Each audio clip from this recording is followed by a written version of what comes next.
Hello, I am live. And now, of course, today, the big news Roe versus Wade is no more. We knew this was coming. And why didn't I go live earlier? Well, because when the news came out, I was at work. Well, why didn't I go after work? Well, because my parents are in town, were in town. They were just passing through and they wanted to go out for supper with me because it was my birthday. Well, it's my birthday in an hour and 8 minutes. I will be turning to a new age. Anyway, so I had supper with them. Then we came back. Then we chatted. Then anyway, but I did get a chance to do this live stream, and it is now. And I will probably go till midnight. I felt bad. I had to turn down the other Paul invited me on his Christendom weekly live stream. I'd love to do that sometime though. So if you are listening, other Paul, I'd like to do it. Um, sounds interesting. Um, so yeah, I'm doing a live stream about Roe versus Wade. Let me tell you a story about abortion. Um, I was going to bring this up in my Rabbi Mike Harvey stream, but it didn't happen. So a few years ago, no, this happened during COVID because I remember they kept asking me to wear a mask and I didn't do it. So this happened during COVID. A friend and I were going to start a pro-life group, and we had all our papers. We had the check with the initial amount we were going to start with. All we had to do is get a bank account. So we went to um, a bank. We made an appointment, and we go in and see the lady. Now, the lady who saw us, we explained to her what we were doing. We got all the papers, opened the account. Then she starts arguing abortion with us. This is a pro life group we're trying to start. And this person had an accent, and I couldn't see her face because she had the mask on. This was COVID. Again, I was not wearing a mask because I never wore a mask during COVID because they're stupid and they don't work. So what happened was we got all our paper, and she starts debating abortion with us, the morality of abortion. And my friend is completely owning her. You're not going to beat him in a pro-life debate. So what happens is I'm trying to put my hand where this lady's from. She has an accent. Her last name was French, but that just means she's married to a French Canadian guy. And so she's starts arguing with us, and if it turns out she's an Israeli Jew. She was a hardcore atheist, and but she did say there's in Canada there are zero restrictions on abortion. You can get an abortion for any reason, up to 9 months, and the taxpayer foots the bill. That's China and North Korea are the only two other countries that have those kind of laws. So what happened is we um oh, thank you, Benjamin. That's kind of you. So what happened is we get in a huge debate with this lady, and yeah, but can you imagine if my friend and I were producers of porn films, and we are going to open up a pornography film producing company? Do you think she'd be opposed to it? I highly doubt it. But since we're trying to save babies in the womb, it was vehemently opposed. That's how much people argue for this stuff. It's demonic. Now, we have known this was coming for some time in the States because the leaked document, Samuel Alito's leaked document. George Bush, thank you for appointing Alito. And I think even John Roberts voted the right way. Either way. What happens now? And so the reaction was not uh, as intense since everyone knew it was coming. There was bigger reactions back in May when they did leak the document, and people were freaking out. That's when Rabbi Mike Harvey was freaking out, and he said those horrible things about Christians, which made the rounds online, eventually led to his book deal being canceled, Baruch Hashem. And so so there were people flipping out online, but not as much as it would have been if if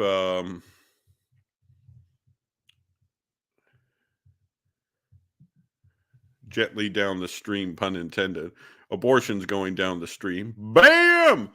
Good job, Americans. I just got to say, good job. You have fought for years, and it has looked to be in vain for a lot of it until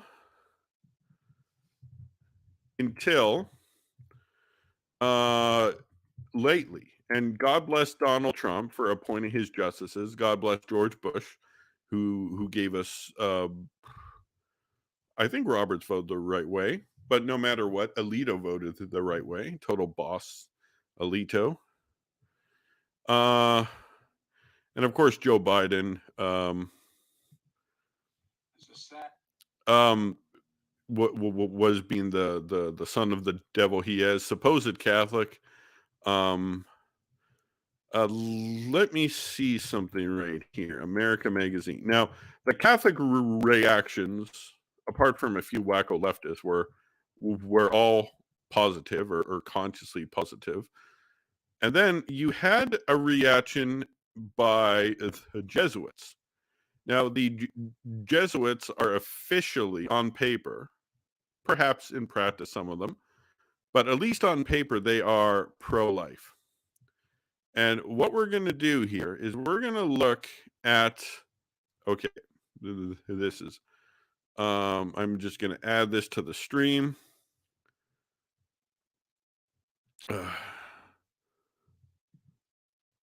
Oh, I never thought of that. Oh, that was clever. Oh, man. You're a sharp guy, Kyle.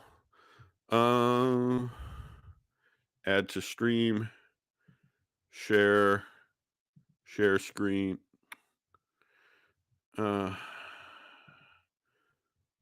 Frick, how do I add files?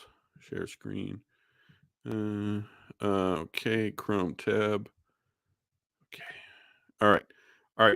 I'm going to put my Twitter feed on. Can you see it? All right.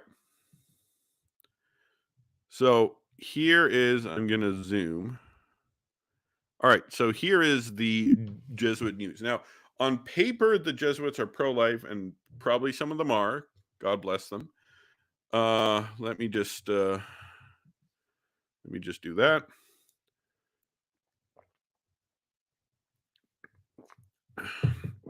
All right. Now, they say on here, the Society of Jesus in the United States welcomes the Supreme Court's decision to overrule Roe versus Wade. Abortion is a massive injustice in our society, and today's ruling is a critical step toward the legal protection of the unborn children, of all unborn children. Oh, well, God bless them. God bless them. They did the right thing for once. Now, you have to ask yourself, who is the audience of the Jesuits? Who are the people that follow themselves? Are they young devout Catholics, old devout? There are no devout Catholics who follow the Jesuits. The only audience they have are people who are boomers, and they're so cynical. They know they're Catholic, but they hate what the church stands for, and they're trying to give them an excuse to barely hang on. That's what they're there. They don't serve any purpose. They don't. So okay, then here, let's read the stuff. Let's read the comments on this to just see who follows the Jesuits. The rights of Jews and Muslims in this country to practice and follow our faith have been trampled on by this ruling. It's a Jew, obviously. Okay. Interesting.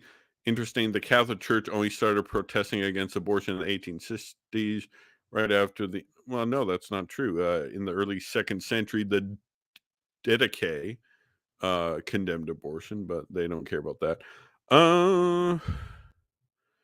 What makes me sick is that Christians will celebrate and believe that God made it so. No, this is not God. It is years of Christians wage. Yeah, okay. Theocracy's not it. Hassan, God bless Hassan. God bless you, solid Catholic guy.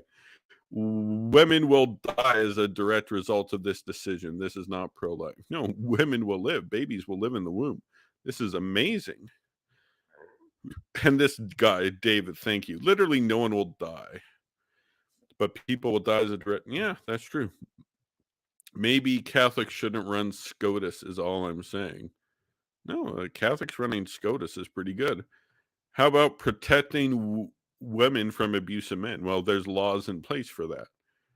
Really, because it's the final nail in the coffin of my Catholicism. See, exactly. This is the kind of people that the Jesuits cater to. The people who are just barely hanging on. Like, for example, when Pope Francis came out with the document condemning the blessing of gay unions, uh, like James Martin was really trying to get them to hold on. He's like, "Oh, come on, guys, just give him a chance. He's nice to us, you know." And I checked a thread, and you had all these angry boomer Catholics. Why should I stay? Give me one reason why I should stay. Yeah. Um, Ma'am, you never were Catholic. It's impossible to be pro-choice. And where were you on gun control? The Jesuits are super pro gun control. Don't see the difference that abortions. Look, you're entitled to practice your religion, but not to impose its tenets on the rest of us. That's slipping into theocracy. Okay, let me tell you something, Roberto Ignacio Diaz. Was America a theocracy in 1965 before Roe versus Wade? No. And it's not a theocracy now. They just overturned this very thing that goes against um, common sense and biblical morality. This day is yet another reminder of why so many of us have such a low opinion of the Catholic Church and hope that someday it will have to pay to grow up. Mike in Kansas, okay, now take care of those newly born babies. You can't, you won't. You mean the extensive system of Catholic or God bless you.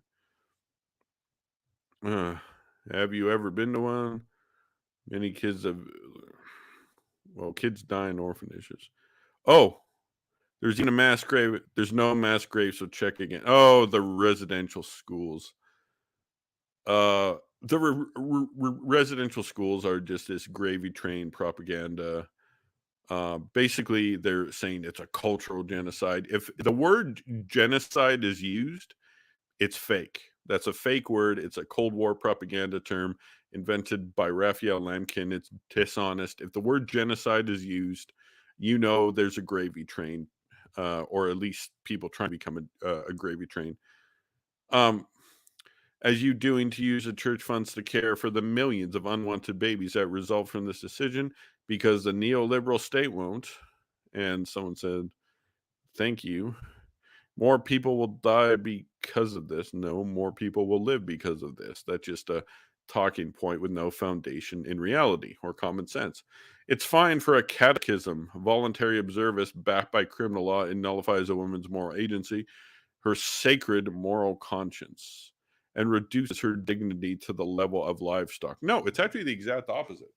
Because you're reducing them to livestock now, or now as in pre uh pre-Dobbs, because she's just an object you have your way with, and if there's consequences, well, send her down to the abortion mill. On this question, as a Catholic, don't number of abortions go down when they are legal and all social? It may go down, but no matter what, it's going to go down more now. So you get the point. You get the point. What the Jesuits are all about. They may be pro-life, and if they are, that's good. But just shows the people that follow the Jesuits are are kind of like on their last.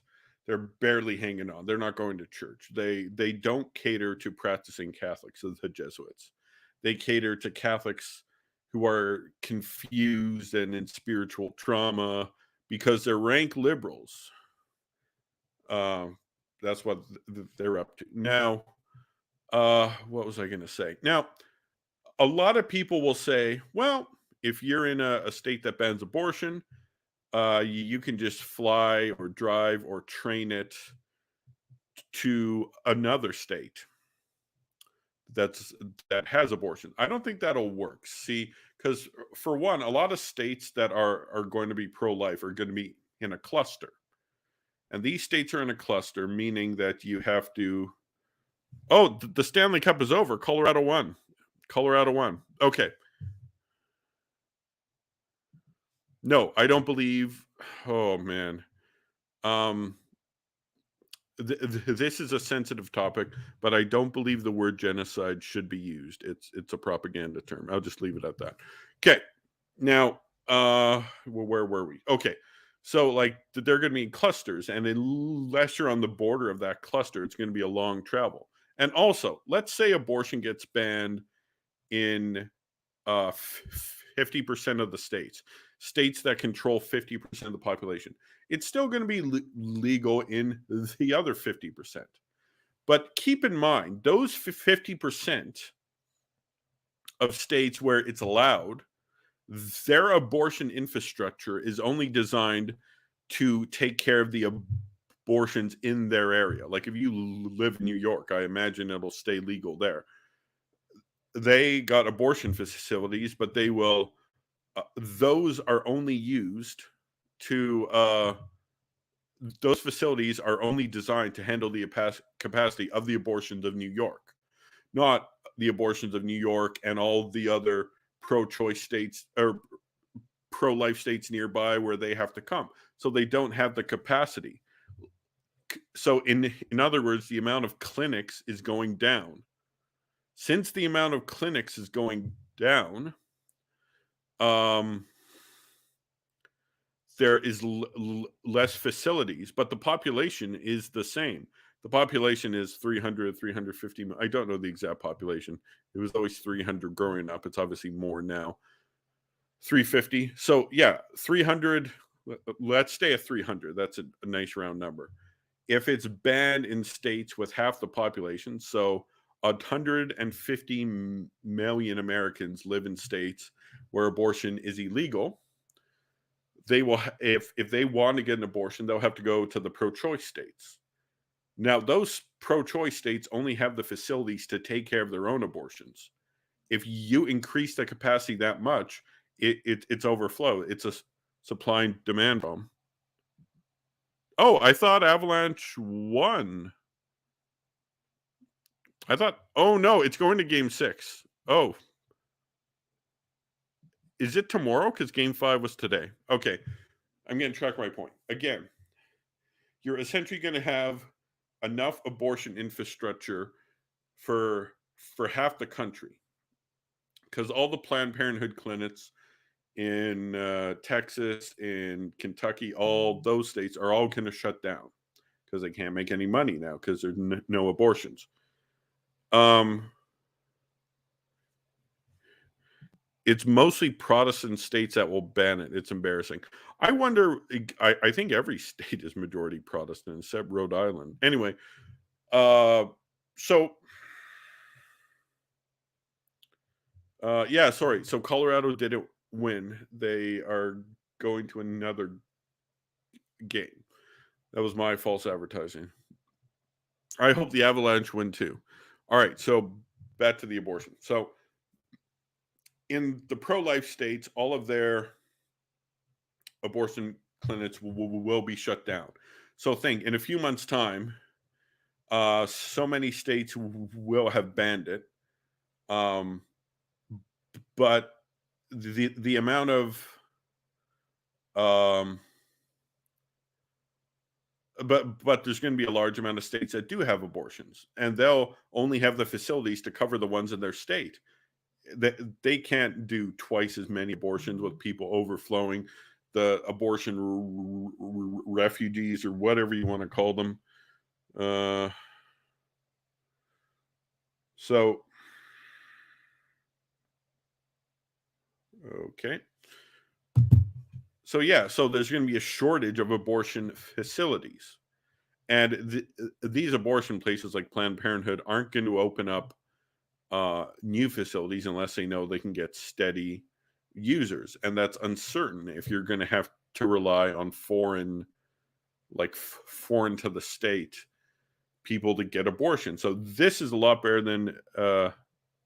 than people think.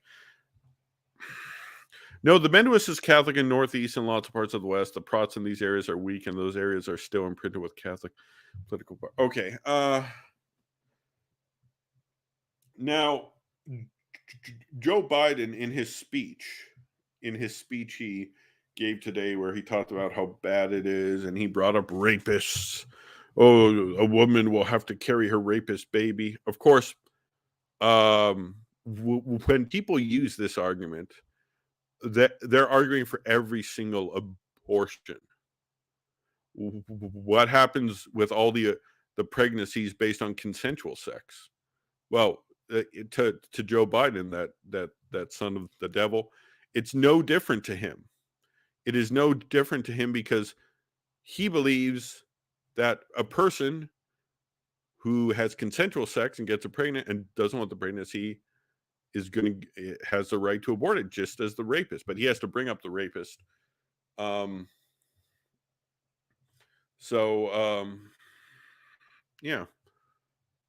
to try to tug on the emotional heartstrings. Oh yeah, okay, yeah. No, it's not going to work, Joe Biden. Now, he pointed out, he's like, look, we can try to put it into law. We can try to put pro-choice into law. However, they don't have the seats in Congress to do that right now. So come election time in the fall for the midterm elections, vote Democrat. I think the Republicans are going to do very well this, and this is only going to help because grassroots social conservatives are the king of fundraising. They're the kings, and the libs don't know how to do it.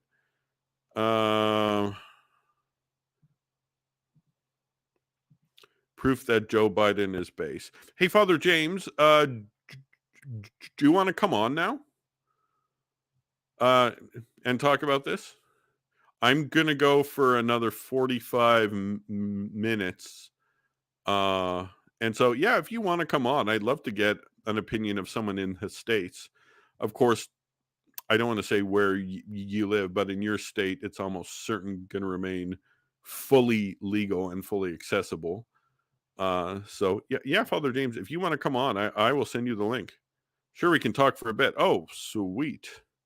Okay, I'm going to send this to your Twitter. Oh, wait. I'm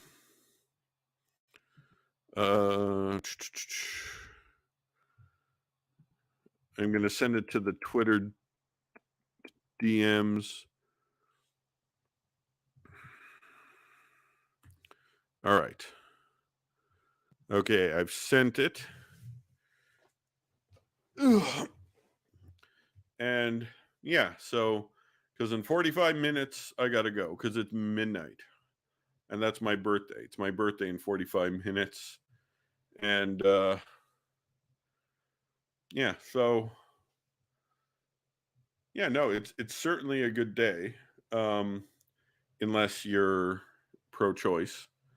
And no, this should inspire pro-life movements around the world. People who thought the fight was lost, like in my country, a lot of people think it's lost, but a lot they can take a look at this. It looked down and out in the States too, until certain states started passing these anti-abortion laws, and it forced it to take it to court, and Trump and George Bush's judges smashed Roe versus Wade. It's shattered, it's in pieces, it's done, it's dead. It was dead on arrival, but it still got enforced. And of course, the demons on Twitter were manifesting. And boy, were they manifesting. Oh man, it was rough.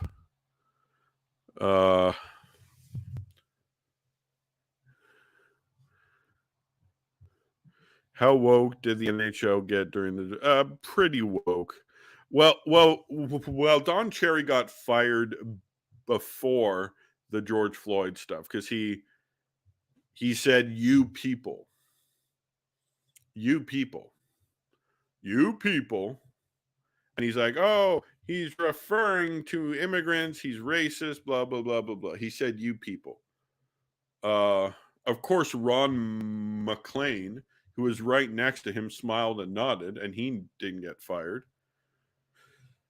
You people, you people. I love Don Cherry. I agree. Don Cherry's a legend. Are you Canadian, Patty? Because I don't know if most Americans would know Don Cherry. Well, maybe they do. I don't know, but uh, perhaps they know him, or perhaps they don't. Um, Here, let's get the let's share screen here. Stop screen. Share screen.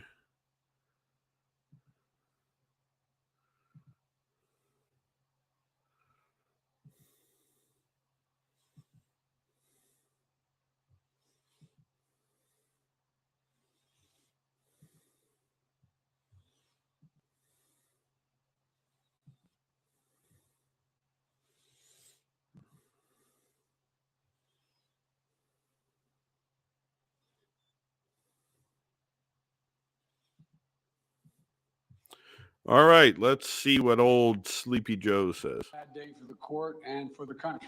Oh yeah. 50 years ago, Roe v. Wade was decided and has been the law of the land since then. This landmark case protected women's right to choose, a right to make intensely personal decisions with their. Yeah. Okay. All right. Good news. We got Father James on. Father James, how are you? Whoa.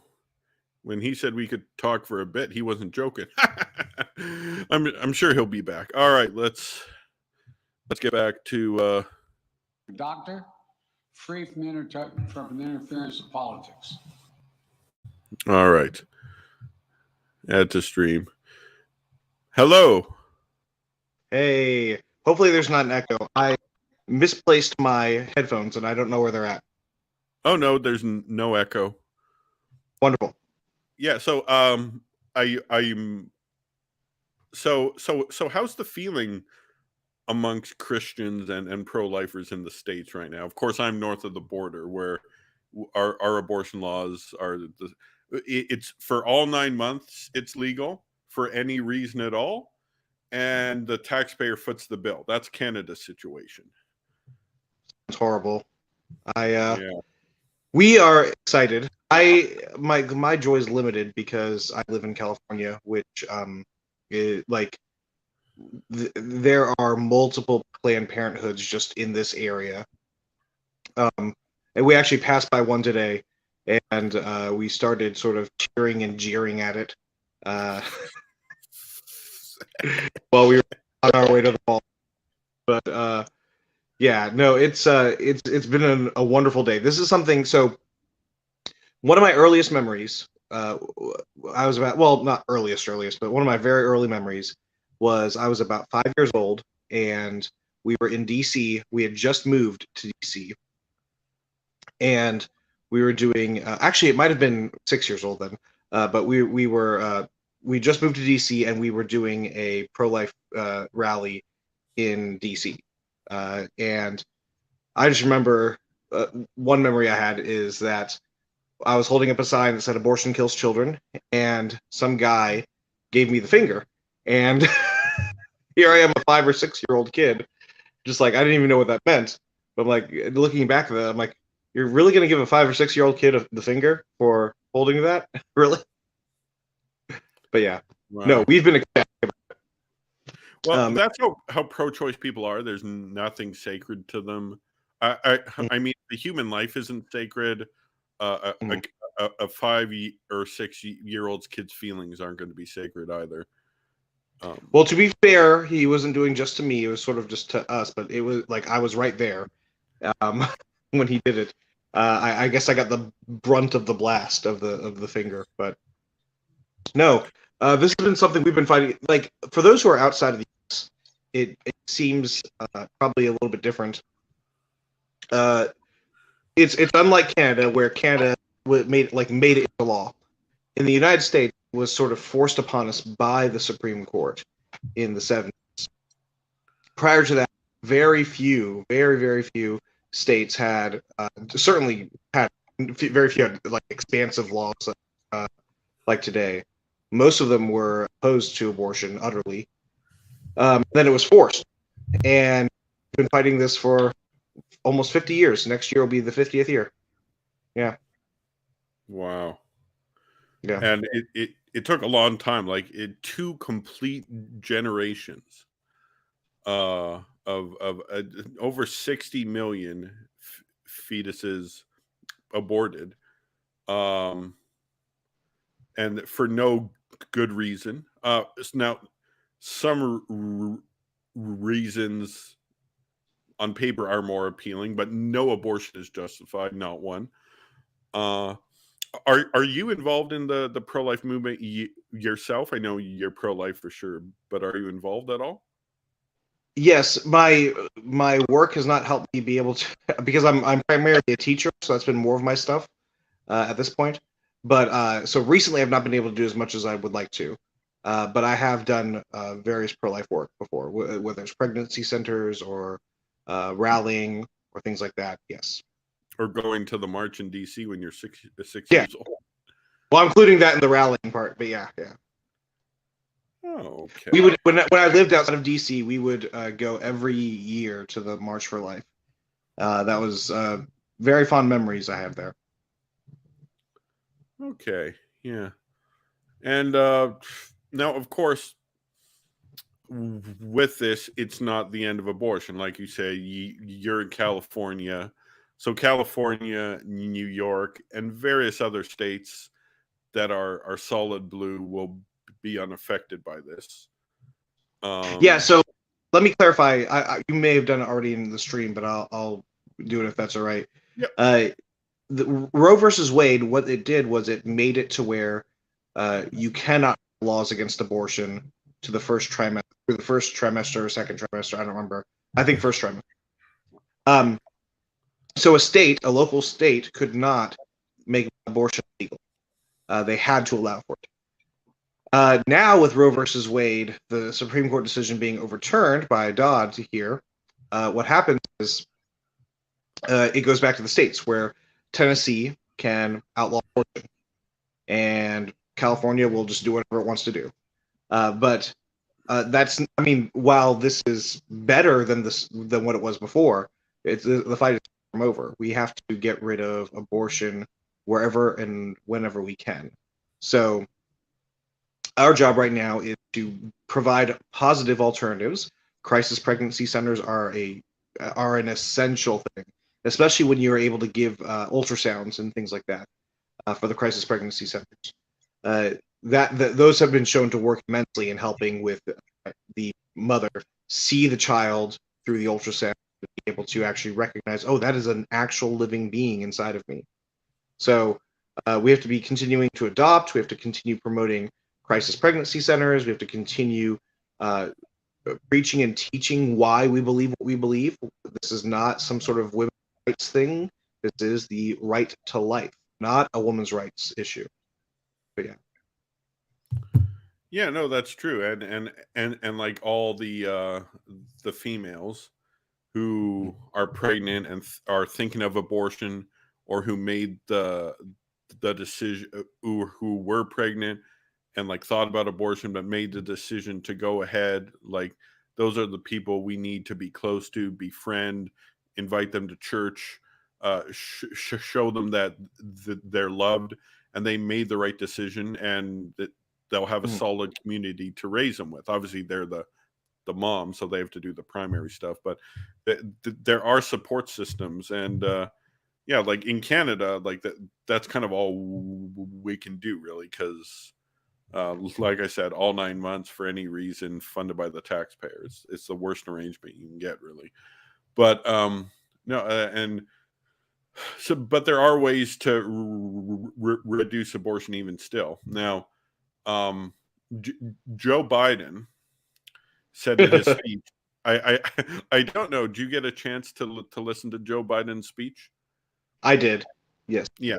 So he says, um, they want to pass a law, but they don't have the seats in the Congress to do that Yeah. yet, the House and the Senate. So he's saying, okay, basically, he set the battleground. The fall midterm elections are going to be the pro-life, pro-choice elections. Yeah. Do I you actually want don't to say think. anything about Yeah, I actually don't think that will be the case. Um, the economy is really tanking at this point right now, and I think that is going to be the bigger issue for the voter. Uh, Honestly, what's going to happen is on the ground, you're going to have people in California who vote blue, who vote Democrat, vote liberal. They're going to keep voting Democrat, liberal. Maybe some purple states might get a little bit bluer, maybe, but honestly, I don't see it being a big effect on the elections, on the midterm elections. You see, you'll find, unfortunately, the majority of citizens right now in the U.S. are pro-choice, albeit limited pro-choice, like not for any reason whatsoever, kind of thing. Um, but what you'll see is that abortion is not really high on their sort of voting priorities. Right now, the economy is the high voting priority, and that's going to be the thing that wins because the Democrats are not doing well on the economy. They're polling very poorly no? for obvious reasons. Yeah, and So yeah, Joe Biden has terrible approval rating right now. Like, I know it's not the presidential election; it's for the congressman and a third of the Senate, right? But still, I think the presidential popularity is a factor, and usually the person who wins the election loses in the midterms. I know Obama did. Uh, I yeah. know So George Bush did second. Yeah, so yeah, no, so very rarely will the party in power gain seats during a midterm election. So one exception is actually 2002, right after 9/11. The Republicans went from basically breaking even on the Senate, which is how we are right now, to gaining, I think, 2 or 3 seats or something like that. Um, so there's just virtually no chance, honestly. Historically, the cards are stacked against the party in power. This is a president with very low approval ratings. We're talking 33% or something like that. One yeah, third of the people approve of his work. And it's already at a razor's edge. This is a very, very tight majority for Democrats. The House is only by, I want to say, something like 7 seats out of hundreds. And the uh, um, Senate, excuse me, blanked out for a second. The Senate, they're literally 50-50. Technically, actually, Republicans have more seats. It's just that the independents are caucusing with the Democrats. So it's 50-50 with the tie break going to the vice president, who is Kamala Harris, our wonderful, lovely, kind, and intelligent vice president, Kamala Harris. who Almost as smart as. who called Joe Biden a racist before he picked Of but course. he picked her as his running mate, and then all was forgiven. What, you supported, you opposed busing? Well, if you pick me, I'm good. Yep. So it's in my time it's 11:31. We're going to go for another 30 minutes, not 29, 30 minutes, Uh-huh. as you know, I want to go to my birthday because midnight's my birthday.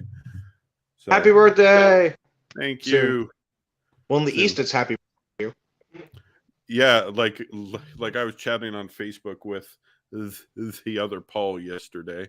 Well, Hmm. a few hours ago, and he's like, "Oh, you want to come on my live stream today?" And I'm like, "I'd like to, but my camp, my parents are passing through town. They're taking me out for my birthday." And it's like, "Oh, happy early birthday." I'm like, "I think where you are, it is my birthday."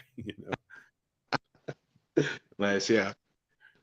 I just got a message from my Ukrainian friend. Uh, Oh, sh- she wished me a happy birthday. She lives in eastern Ukraine right now. She's in a war zone. oh, Lord have mercy. Keep her in prayer, definitely. Yeah, no, I've heard the stories. In the early stages of the war, the nuclear power plant in her Mhm. city was actually on fire, and Oh, wow. they managed to put it out in time Well, because that's like good. because they were getting bombed. And I texted her. I'm like, "Is it out?" She's like, "Yes, it is." Oh man, just crazy world. So much going on, but Yeah. No, so I think it's important also to point out when you talked about the midterms, it's not just the question of like, will the Democrats be rallying and stuff like that. You're going to get the people who are going to vote anyway to vote for Democrats. But I mhm. think that the primaries, which are the ones where they nominate the nominees, basically, uh, that has shown a lot of uh, Republicans were voting far more than the Democrats for the primaries this year. And that's an indication that the Republicans are actually galvanized, ready to vote. And this, I think, is only going to encourage us. I don't think we're going to be like, oh, well, we're done, so we can just sit down now. It's going to, the momentum is going to keep going. In other words. Oh, praise God. I think Mm. I think they can certainly carry through the momentum till, and I think if more states continue to ban abortion in the coming days and weeks, I think that'll add Mhm. fuel to the fire for this movement leading into the midterms. Oh yeah. Like you said, it's certainly not the only factor, but it's going to be on some Mhm. people's minds, and perhaps uh, you got those people who are hardcore Christians who think but both parties are completely satanic and compromised. Yeah. Maybe that they'll actually come out to vote, or at least because I think you mentioned on a last stream that you voted third party. I have in the past. Yes. Yeah, so like perhaps some third party voters will be like, hey, maybe there's a chance if we can. Sure, the Republicans are far from perfect, but if we can, like, essentially, if they're pro life, Yeah. there's a That's chance. always yeah. That's always been my standard. You have to be pro life, at least pro life, before I can even consider voting for you. Yeah, and that's hard to come by in California. I'm I'm curious. It seems like if you take a look at the maps of California, there's Hmm. only a tiny sliver of blue on the coast, and everything else is red. But that's where the population is. Yeah, a lot of people are very upset in California, in rural California, about LA and the Bay Area, both sort of dictating the rest of the states stuff. Um, there's actually a sort of a bit of a movement within the rural areas to sort of separate and become its own state. Uh, the name that they have for it is like something like Jefferson, I think, or something like that. Uh, Wow. Jefferson, which honestly wouldn't be a bad idea. I think that like rural California is very different from uh, like LA and San Francisco. Very, very different. Whenever I visit rural areas in California, I'm just impressed of like, oh, this is actually a California that I like. you know, it reminds me of Tennessee, or it reminds me of Missouri, or wherever. Uh, It's just you don't get that same feeling in the Bay Area here. well, you're obviously aware with Catholic apologist Tim Gordon how I know he was from B- Bakersfield. I don't know Yeah, if that's one of the more conservative areas. Is that conservative yeah, or it's more rural. Yeah. okay? Well, he was, of course, he was some Black Lives Matter people got him fired from his job Oh, um, because he was because he said Black Lives Matter was a terrorist organization, and I would call them a Marxist organization, although there has been some terroristic elements in them. Yes, definitely. I well, and think they're worse things. But anyway, go ahead. yeah, that got him fired from his teaching job at the private school in Bakersfield because his school caved because of the pressure. So Wow. then he got a job teaching in Louisiana. So he's gone from extreme blue state to extreme red state. And oh man, I wish I lived in a red state. I don't even live in your country, but I wish I lived in a red state. Like I'm as Hey, like Tennessee. Go ahead, sorry. in Canada, like I'm in Alberta. Alberta and Saskatchewan are like the equivalent of Texas in the states. Like Okay. we're the big in fact in the 2006 election, Mhm. the federal election, I'll never forget this. Um Alberta had, I think at the time, 26 or 28 seats, and every single seat in our province went conservative in the every single one. Nice. Louisiana is as Catholic as they come, one of the few Catholic southern states. I think in um, New Orleans, uh, they St. Patrick's Church. I've heard that they've had Latin Mass every Sunday since Vatican II. Like it's not like they had to wait for the 1984 indult. Um, yeah, no, it's a very Catholic state. And like all the French influences. Of course, Canada has a French Mhm. part of the country.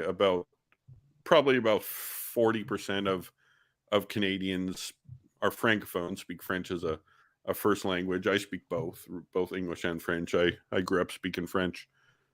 Uh, Nice. but it's but like it's probably as observant towards Catholicism as they are in France. And if you've ever been to France, Yeah. yeah, yeah, like Not as bad as France, but for instance, the Mardi Gras is I would not observe Fat Tuesday in New Orleans at all. oh, okay, Do not. Don't even bother. No. Um, in fact, I had a roommate who was not at all Christian. This is back during my college days, and he would go yearly to Mardi Gras, and he would tell me about his escapades during Mardi Gras there, and I'm like, you do understand that this is part of the liturgical tradition, and not an excuse to like do all the party sinning that you want. That's not the point of Mardi Gras. But of course, that is how it is there. You know. So. there's no Mardi Gras without pancakes. That's my Oh, policy. they do plenty of things other than pancakes. I'll say that. Yeah. So Yeah. yeah, I think we've pretty much covered this topic, but we got 21 more minutes. So what are you up to on your channel these days? Like, of course, I've been watching, but for the Yeah. people, So I've done. I've. I'm quite busy this month of June, and I've been traveling around, and I have a. I guess I can say it here. I am actually looking at moving out of the state. I actually just today I purchased my uh, um, moving stuff. I'm using one of those pod things where you just put all your stuff in a pod and then they move it across the country for you. And I am looking at a few different states in the South, uh, and I've applied at a few different churches there, and we're going to see how that all works out. I will hopefully hear from them sometime next month. I'm expecting in July. But yeah, that's so I've been quite busy because of that, so I haven't been able to do much on the channel this month, basically. Yeah, and there's a good chance that that Father James that I'll be hosting a discussion between Father James and Eric Ibarra on his book about the Eucharist. Uh, and in fact, I think was on my channel that you decided to purchase it. I had Eric on my channel talking about it, and you're in the chat. It's like, sounds cool. I'm buying it. You know.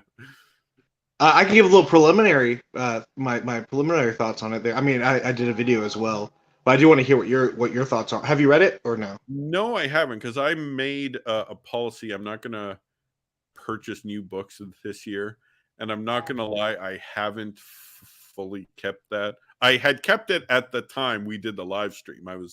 I'd kept it up till then, but since then, I've had a couple moments of weakness. Yeah. So I've not read the book. I do want to read the book. It sounded interesting because, I mean, the thing that I find the most interesting about it, just based off the stuff that he said, is that Melchizedek is he's not in a lot of scripture. He's mentioned in Genesis. He's mentioned in, I think, one Psalm, and he's mentioned in Hebrews. And so you have this nice connection. It's connect the dots, but the dots are very far away. And it seems like now I've not I know he's done more on this than I have, that the church fathers pick up on this theme to a large degree and incorporate it into the Eucharistic theology. Now, I know the thing you take exception to is, okay, but that's not necessarily the Roman Catholic view of the Eucharist. It's probably fits more with the Martin Luther / Anglican view. That's what you're saying, right? Is that Well, correct? yeah, I would say that the evidence points to in the book is I would say it's compelling for people who are maybe a sort of a Baptist or Presbyterian or whatever. But it, like, as far as like improving their Eucharistic theology, but like Anglicans have never denied the Mass being a sacrifice of some sort. We've just denied a particular understanding of the Mass being a sacrifice, which is the propitiatory sacrifice as distinct from the cross. Now, the thing that happens in the book of Ibarra is that he points that out. He speaks very strongly that the Mass is a re-sacrificing of Christ. I'm thankful for that. That's a thing to stand up against. And I think he at one point even sort of talks about how it's only connected. It's only a sacrifice insofar as it's connected to the one sacrifice of Christ on the cross. I'm like, well, that's Anglican and Lutheran theology right there. But I have to find out what I'm going to have to read some of those sections again, because he then tries to argue that our Eucharistic theology on the sacrifice is not strong enough. And I'm not, like, obviously I've talked with John Fisher 2.0 and stuff about this, but I don't see the distinction that they're making. I don't see how they could narrow to that point to where we don't have a valid understanding of the sacrifice, when I feel like I agreed with everything he was saying when it came to his understanding of the sacrifice, that it's not a repeat of the sacrifice of Christ. It's not distinct from the sacrifice of Christ on the cross. It's only sort of there insofar as it's connecting us to that sacrifice. Like, that's like, you find that in the Reformers, like they talk about that. So yeah, I have not read a lot of Reformers apart from Martin Luther. Like, I'm talking about ones pre 1560. okay, Like I've read a lot of Martin Luther, but like mm-hmm. I'm really underread on every one else. Like, I've got the Institutes, but I've never read them. I've not read I'm not a anything Calvinist. Oh, sorry. I'm not meaning to talk over you. Sorry.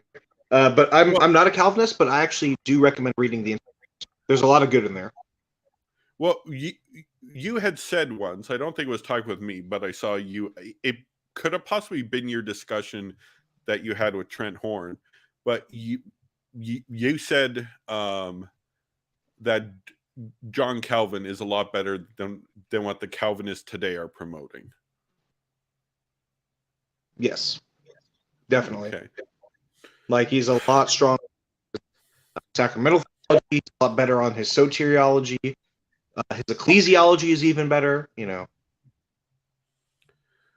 Yeah, no, that's interesting because I mean, of course, like there's John Calvin, then there's Calvinism, right? Because there's obviously other influences in Calvinism, just like L- Lutheranism is not 100% what Martin Luther believed. You got some Philip Melanchthon, a few other people, and like it kind of overlapped with the Calvinists and a bit with the Zwinglians, and like there's a lot. Sure, there's a ton of Luther. He's probably the most important guy, but I mean, there's uh there's certainly other influences, right? So, Yeah, and like, I'm going to grab a book very quickly so that sure, I really want to promote this book. It's really good. Hopefully, it's right okay. here somewhere. Um, it is a book called Anglicanism, I think and I heard you talk about that one. here it is. Well, this is the Melchizedek book, first of all, right here. That's what we'll be discussing, and it's probably going to be in late July because we Yes. got to work with Father James' schedule, who has a lot going on. This one is a godsend. I don't even remember purchasing this book, but I found it one day at my at my doorstep. I do that sometimes. And I'm like, oh, okay. Maybe someone purchased it for me. Honestly, I don't know. But what it is it is a collection of excerpts from 17th century Anglicans, so from the 1600s, both before and after the Civil War, So, and it just Lancelot Andrews, or yeah, Lancelot Andrews, Laud, Bromhall, Taylor, Jeremy Taylor. I love Jeremy Taylor. Richard Hooker, even. It's a whole bunch. So like late 16th and early 17th century, I would say, but also I think it goes a little bit beyond that to later in the century. Anyway, it goes over all. Let me just read a few of the sort of topics it goes through. It arranges them by topic. So we got stuff like baptism, the Eucharist, things like that. Holy orders as a sacrament, apostolic succession, Anglican orders specifically, purgatory. Let's see, the Eucharistic presence. That was a really thick section. Eucharistic sacrifice, communion in two kinds, reservation of the Eucharist, frequency of communion, fasting communion, kneeling reception, the epiclesis, auricular confession, the visitation and unction of the sick, invocation of the saints, ceremonies, ceremonial and practice, relics and superstitions, indulgences, I mean, etc. It goes into all sorts of different categories. So you can just sort of like, what I love about this book is that I get a lot of people who are more on the Reformed side of Anglicans who will start complaining about me being, too Anglo-Catholic, and they'll say like, "Oh, your theology is only from the 19th century. No, you can't really find it before then." And I'm like, "No, I've seen plenty of stuff from the Caroline Divines and others from the 17th and even 16th century, and this is just a great one stop to sort of show a lot of that stuff. Like you see Eucharistic sacrifice being really pushed in this as well, like as one example. So yeah, who's the editor of that volume? compiled and edited by Paul Elmer Moore and Frank Leslie Cross. This is an older book, by the way. It's been reprinted, I guess you could say. This was in the early 20th century. Oh, Mhm. wow. Oh, interesting. Um, yeah, and so yeah, his talk with Eric Ibarra. We don't have a date yet, unfortunately, but Eric has agreed to do it, And yeah, no, it's going to be exciting. Two of my favorite apologists who have both been on this channel several times.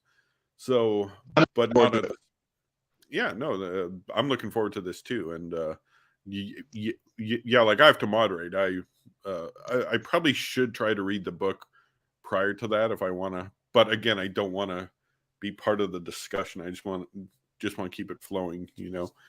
Uh, but yeah, we shall see. All right, 11:51. So Father James, j- just to change topics for our last 10 or so minutes, have you read this book? No, I've never heard of it. You've never heard of this book? Valley of the Dolls? Yeah, Maybe I have. this book, see, pink lining. This book um came out in 1966 or 67. Okay. Uh this is the 50th anniversary edition. It has sold over 30 million copies since it came out. Wow. Okay. And so this is a book I'm reading. I told my parents I was reading this because it's more from their time, and they're like, "Oh, it's just trash. Don't read it." But I'm like, What's the if premise of it? it's about three young ladies after the war, the Second World War, who try to make it in show business. First in New York, but it branches out to LA and in Europe, and it's called the Valley of the Dolls because the dolls means the pills, because there's a lot of drugs. In fact, you can see the bottle here, and Okay. yeah, it's pretty ugly in a lot of ways. I'm two-thirds done. Uh, it's but How ugly are we talking? Are we talking like Perks of Being a Wallflower ugly, or are we talking about like Flowers in the Attic ugly? we're we're talking about, you see a very dark side of humanity, how the internals of show business work. There's a lot Mhm. of blackmail. Yeah. I'm not going to lie. There's homosexuality and abortion in this book. Uh, it shows a very dark side of humanity, Mhm. um, which, like, it's very well written. Like this author, Jacqueline Suzanne, her Mhm. next two books, although they didn't sell as well as this one, they were still on the bestseller list for half a year and in the number one slot for like 10 weeks.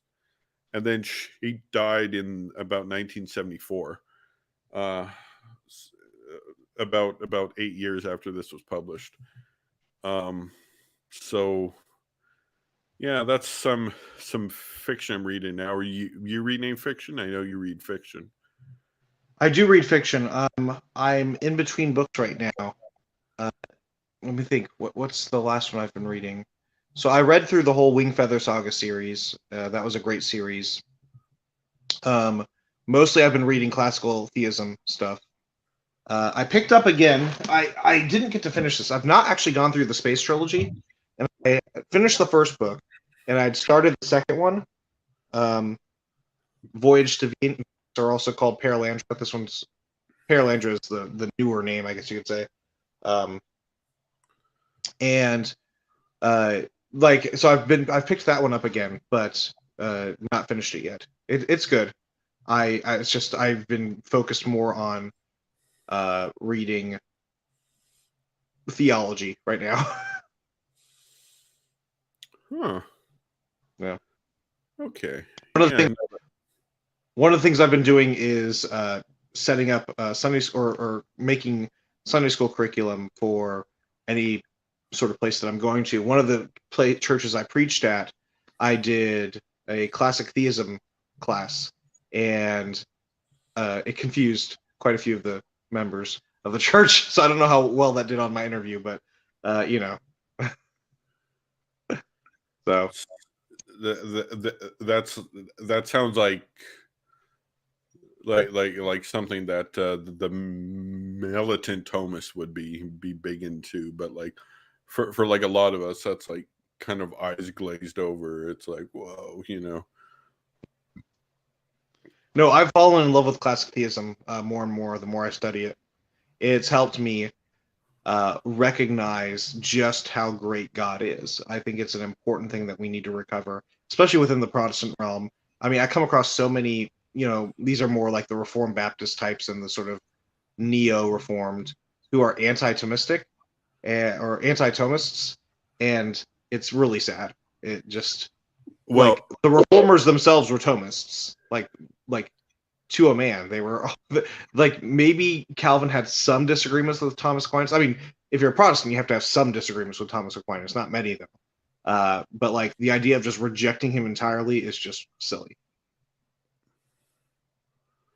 well, I mean, uh, like, are you kind of talking about how James White is going against the great tradition? Like, is that what you're trying to get at?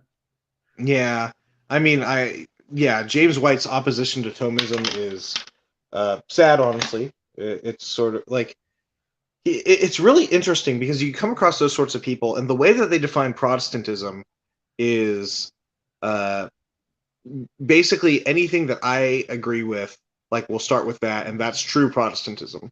And so, like, he'll debate, for instance, N.T. Wright, and say like, well, you're going against the Protestant Reformation, and not even like returning to Rome kind of thing, but just like you're disagreeing with the Protestant reformers.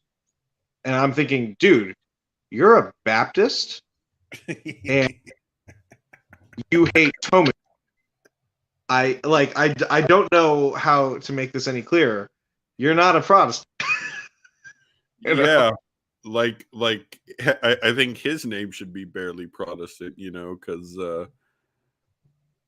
I mean I good.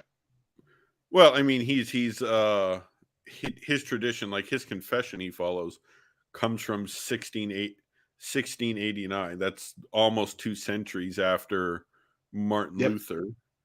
Now I know there were earlier Baptist confessions than that, but he's from well, it's true that there were early Baptist movements, but they were completely loathed by both Protestants and Catholics. Like, Anabaptists, yeah, were not appreciated. who was that one guy? Munzer. Like that guy was just a whack job. Well, there's Uh, Menno Simon. There were the people in Munster and all that. Yeah, Munster was a kind of crazy thing where basically they just sort of made made it a sort of standalone sort of state, and ended up having polygamy and just riots and just crazy. Yeah. Yeah, and it's so hilarious because the Catholics and the Lutherans, who didn't like each other at all at that point, teamed Mhm. together. It's like, let's just get rid of this. Yeah. Oh yeah. No, you were talking about my name barely Protestant and all, and I've considered changing it. I go back and forth because it's a well-known and sort of catchy name, but also it's a flies trap because I get Roman Catholics and Eastern Orthodox who come on, and then they start becoming Anglican. It's my little trick. Well, like, yeah, I think you should keep the name. It's kind of your brand name, right? Or unless you want to change it to your actual name, just change it to Father James. But Uh, yeah, like I'd say name or stick with. But it's your channel. Oh, it's well, midnight. it's 12 o'clock.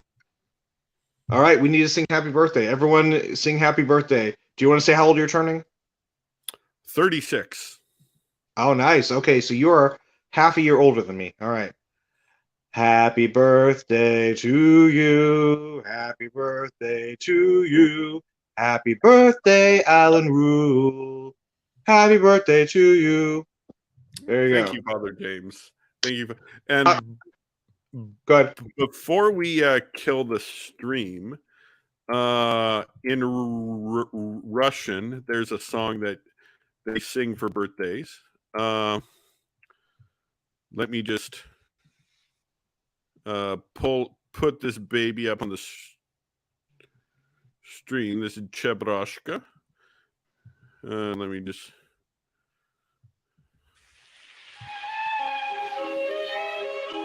This is some old Soviet cartoon.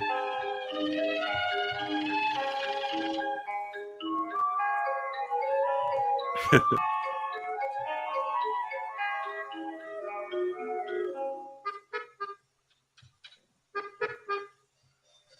Spigut neokaluja pishiha di palujam avada avasia tulikoi. Inias neprahoja vitudien ni pagoji pachimu ya viesioli takoi. Ja igrаю на гармошке у прохожих на виду. К сожалению, день рождения только раз в году. Прилетит Рыбошевый в голубом вертолете я бесплатно писал, покажет кино. с Днем день рождения рождения поздравит поскакивай. и, наверное, Я оставит мне в подарок на 500 рецепт эскимо. эскимо. Ах, Я играю на гармошке у прохожих на виду. К сожалению, день рождения только раз в году. К сожалению, день рождения только раз в году. That last line, к сожалению, день рождения только раз в году, translates as it's a shame or it's unfortunate birthdays only come once a year. That's the very end. But that's if I was That's in the Russia, happy birthday for them. yeah, in Russia, that's happy birthday. Oh, wow. Nice. Yeah. By the way, sorry, I if I look sweaty, it's very hot here in California. We're very close to hell, so Huh. yeah. Okay. All right. If you got any last words to say before I kill the stream? Well, it's still 11 over here, so happy blessed feast day of the Nativity of Saint John the Forerunner, and Sacred Heart of Jesus as well. And although that's obviously more a Roman Catholic thing, but this is a wonderful, appropriate day, and it's either the providence through the Supreme Court justices or Providence himself who caused it to be on this day that abortion is overturned in the United States. So I am thankful to God for that. So please pray for those who have lost loved ones through this. Please pray for those who are suffering from the sins and evils of abortion. Please pray for those hearts to change and continue to change as well, that people repent and come back to Christ. And praise God that there are going to be fewer children murdered in the womb. Praise God. Amen. All right. Well, thank you everyone for tuning in. And you guys have a good day and God bless. Blessings.